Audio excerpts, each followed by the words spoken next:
Broadsword calling Danny boy. Okay, YouTubers, this is Joe from ArtAlienTV. Right, a bit of an in the news edition today, with a bit of interplanetary I spied thrown in as well. Now, to start off with, just thought I'd let you know, if you haven't noticed already, my Mars handgun video is all over the press at the moment. It's in the Inquisitor, it's in the Daily Express, the Metro, and full time. It will probably be in the Daily Mail and the Huffington Post also. Hopefully in the next couple of days. So that's probably going to up everybody's views when it comes to Mars anomalies, hopefully. So that's all good. So watch this space on that one. Now, I was doing a little bit of research late last night, early this morning, and there was, back in November, a guy, where is he?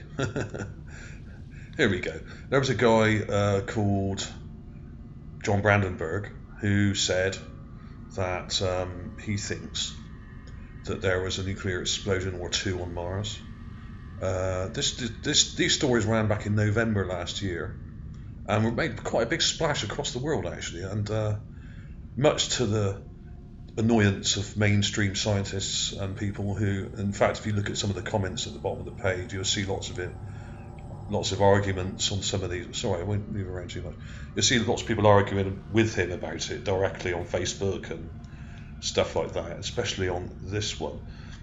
And his basic argument is that he's looked at the levels of various elements in the Mars atmosphere and on the ground, and has come to the conclusion that there was a nuclear war on Mars. Which may well have been the case. I don't see why there shouldn't have been. The evidence on the ground, as far as I've seen, actually supports this theory, and I'm not a mainstream scientist. I'm an artist. I've spent most of my adult life as a portrait artist, in fact, amongst other things, as well as being a musician. And unfortunately, Brandenburg, here he is here. I won't play this video because I'm not really allowed to. Unfortunately, he's basing some of his findings on the Mars face, which we all know is a little bit dubious. Now, I don't actually think it is dubious. I think it may well be a face. But mainstream science absolutely refused to go with this face on Mars for some reason.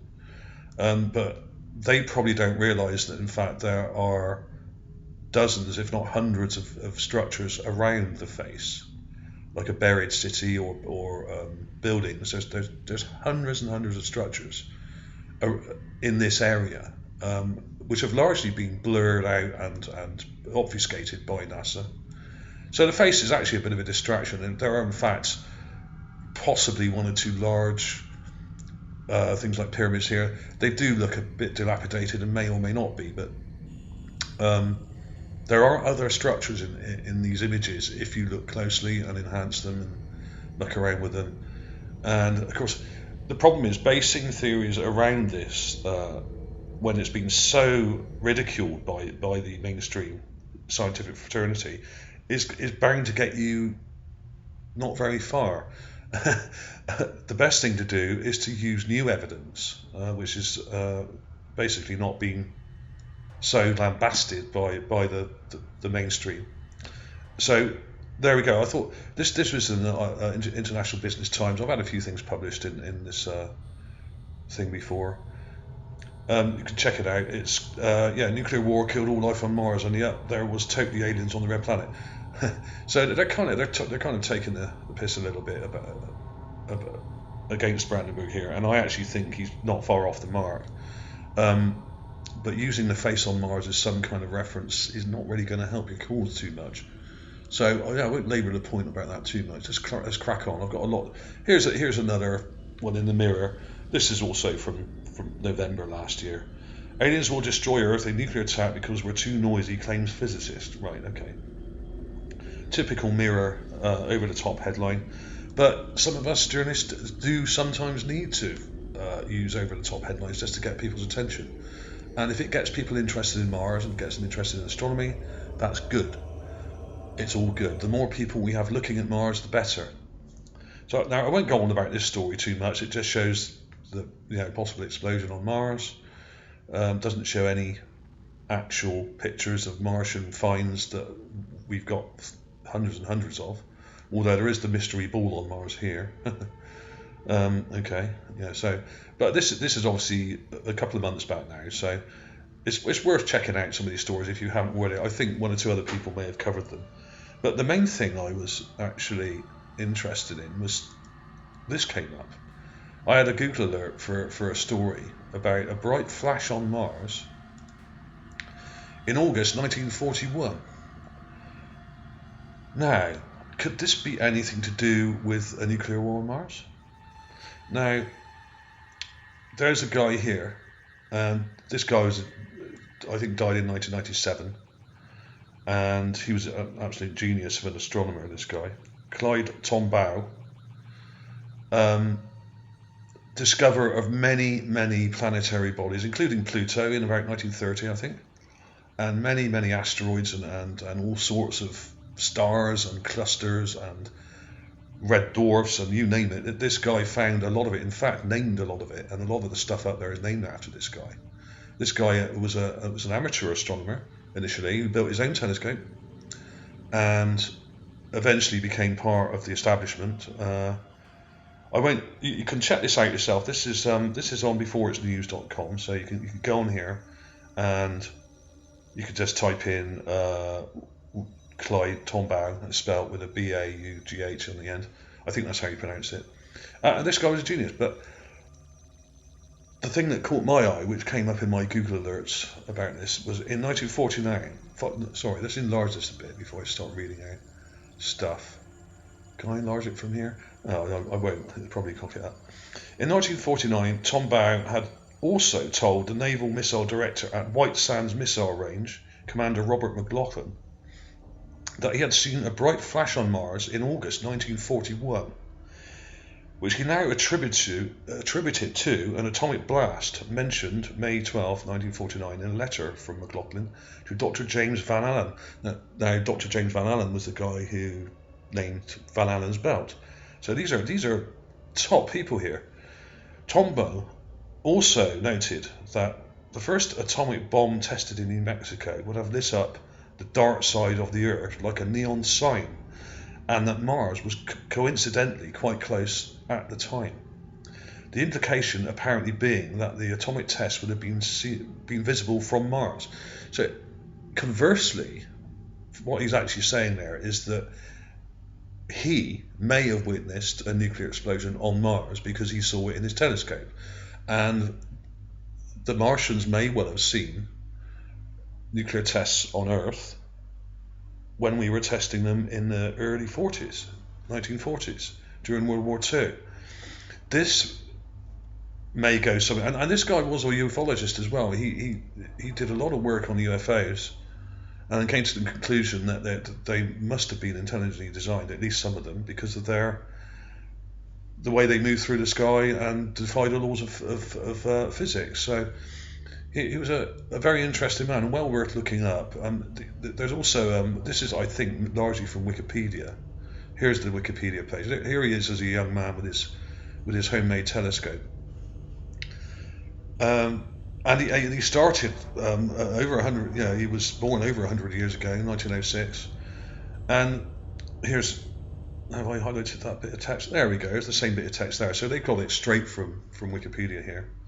But basically, what this guy is saying is that he saw a very bright flash on Mars in 1941, and it's gone largely unreported until now. For some reason, this has just come up, and this kind of tallies with what John Brandenburg is saying about Mars, and there having been a huge war or a nuclear attack on Mars that may well have completely wiped them out, or largely wiped out any life on Mars. But of course, the mainstream science still refuses to believe, and there's no evidence for this whatsoever. I don't know where this idea comes from.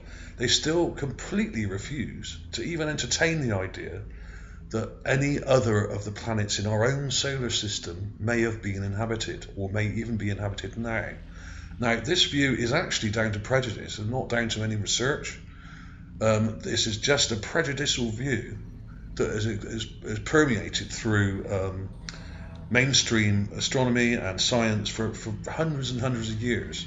And every scientist who's ever said anything about Mars and said and given evidence of intelligent structures on Mars and possible life in the distant past on Mars, and lakes on Mars, and water on Mars, they've been completely ridiculed by the established scientific fraternity. And why is this? Why is this? And this, I find, the most annoying thing about mainstream science is that even though NASA's own images, in my opinion and many people's opinion, show beyond reasonable doubt that there was a past civilization on Mars, they simply refuse to look at the evidence. So are these actually scientists we're dealing with here, or are they some sort of quasi-religious cult who don't want anyone else to get involved in their dealings? Because that's exactly how they're acting. They are acting like a quasi-religious cult who are refusing normal people and amateurs like myself and hundreds of other Mars anomaly researchers. They're absolutely refusing to look at the evidence in a logical and unbiased and unxenophobic manner. Now, why are these people so xenophobic? Is it just people on Earth that are xenophobic? I think it is actually a general problem with the populace of Earth. Mars is too close. They don't like the idea of there being little people up there when it's only at the closest around 34 million miles away, when it's in opposition. So I really do think this is actually a xenophobic fear of aliens or Martians, or whatever you want to call them. And Mars, and especially the moon, our own moon, is way too close for comfort for these people. And they would much rather talk about Mars or life on planets being billions and billions of miles away, far too far away for them to travel to Earth. Oh, how convenient. Even though Mars is in the Goldilocks zone. Now, I mean, here's one of my recent videos here. Now, one or two people have said it's pareidolia. Actually, pareidolia does not exist. It's a non-existent word. It was made up by some guy in 1993, I think was writing for the Skeptical Inquirer, and is actually not a registered scientific term at all. It's completely made up. Now, this looks like a carved statue head, and there are many other similar things I've found, and lots of other people have found them. Some of them may not be, but I think on the whole, the ones that I've found at least they look pretty genuine. Now, I have spent my entire adult life as a portrait artist, and I do know about facial proportions, and these are pretty much smack on for a humanoid type face. The head itself is quite narrow, but some of it may have broken off the back here. So he's got some sort of headdress on or something.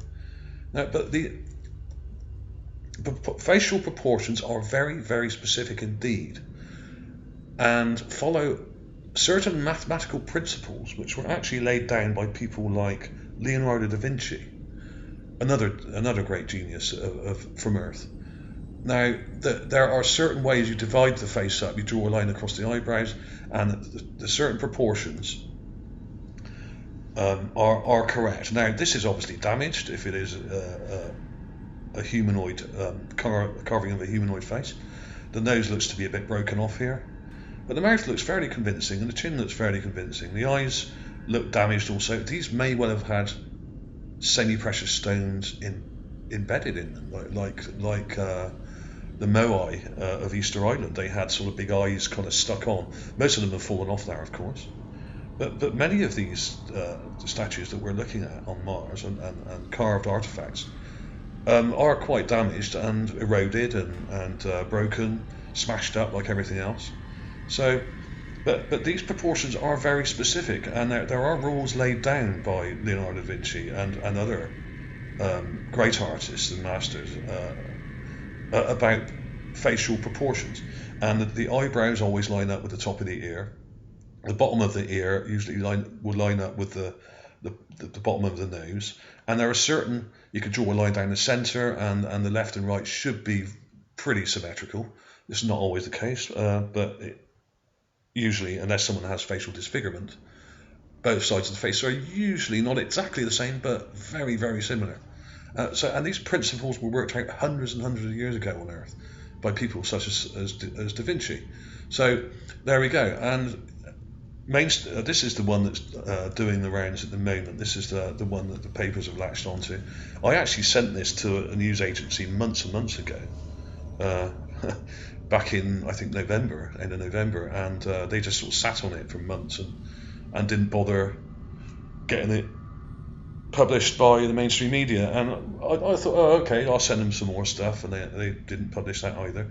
But I did have a lot of stuff published last year. The traffic light was the main one, and the cannon, which have been attributed as my find because I was the first to publish them.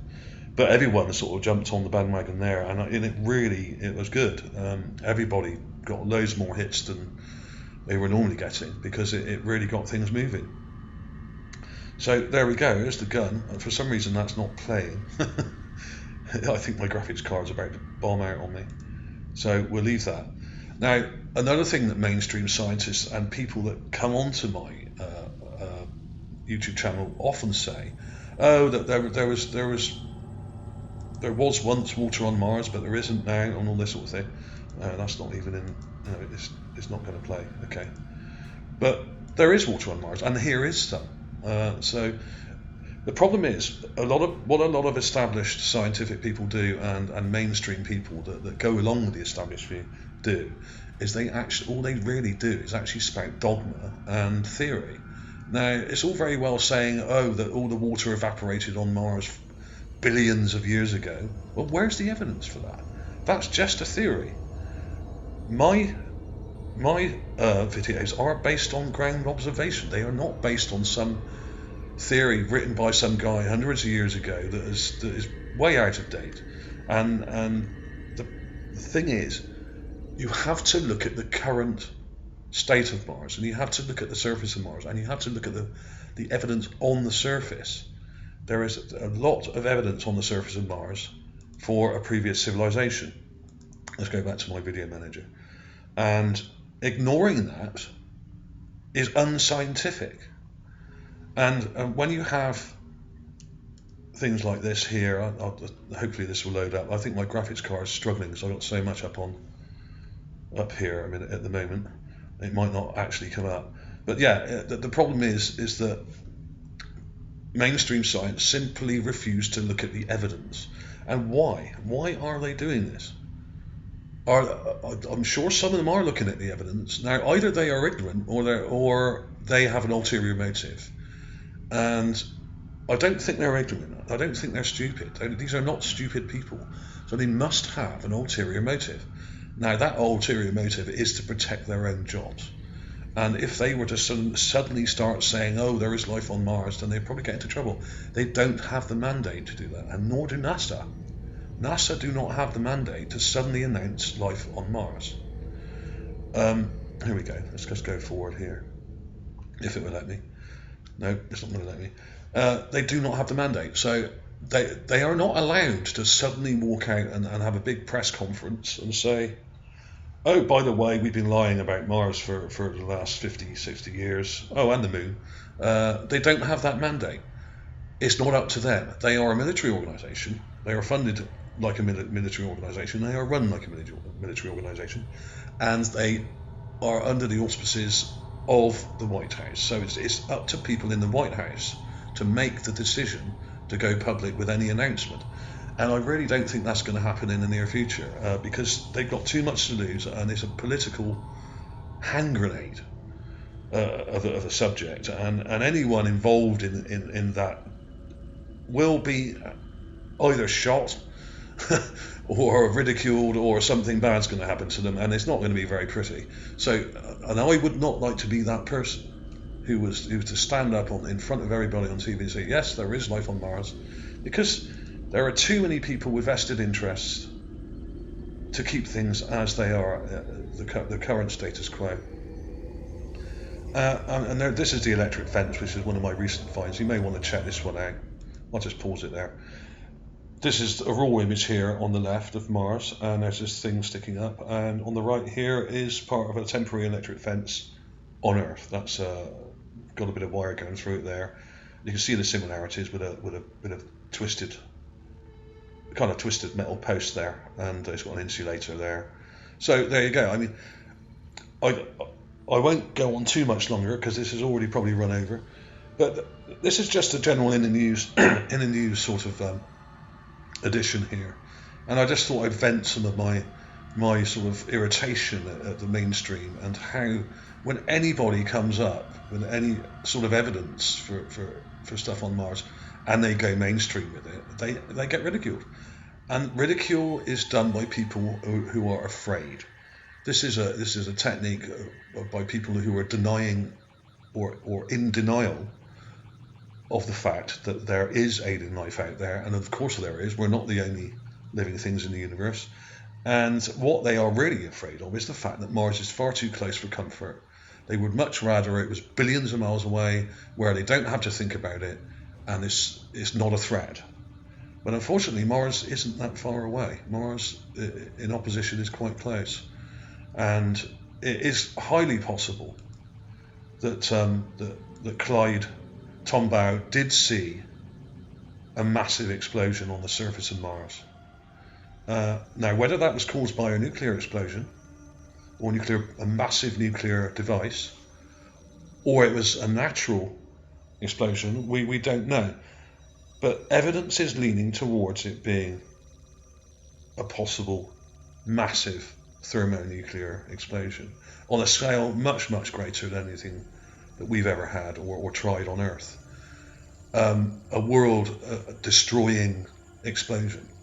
Now, obviously Mars is smaller, so it wouldn't have to be quite as big as you think, but it would still have to have been an enormous explosion to wipe out an Earth, a planet-sized atmosphere. There is some atmosphere left up there, but not a lot, and it was highly likely that they had a high oxygen atmosphere because of the red colour of Mars.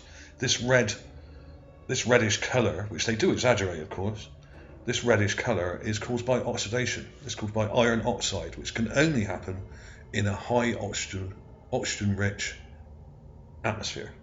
So there must have been high levels of oxygen on Mars in the past. There is water on Mars now, but there was probably an awful lot more a long time ago.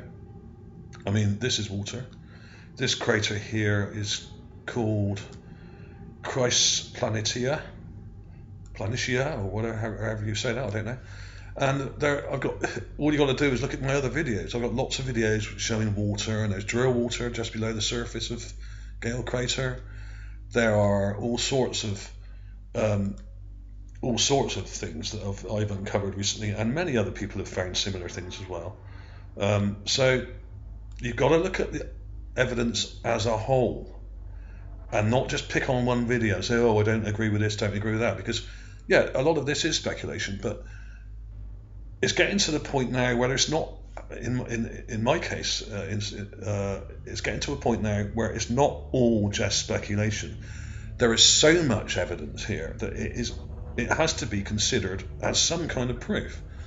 And when you have hundreds and hundreds of specimens, skulls and artifacts and carved objects and bits of pottery and carved glyphs and dead alien guys lying in the dirt and animal bones and strange objects and architecture and tools and implements and clothing and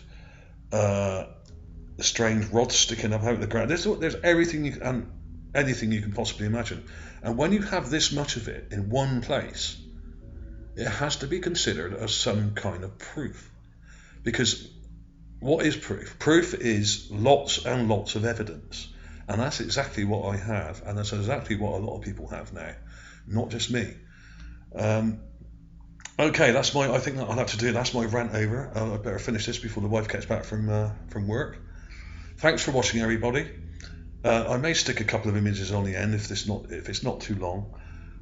Another game of Interplanetary I Spy gone slightly awry. I'll see you soon.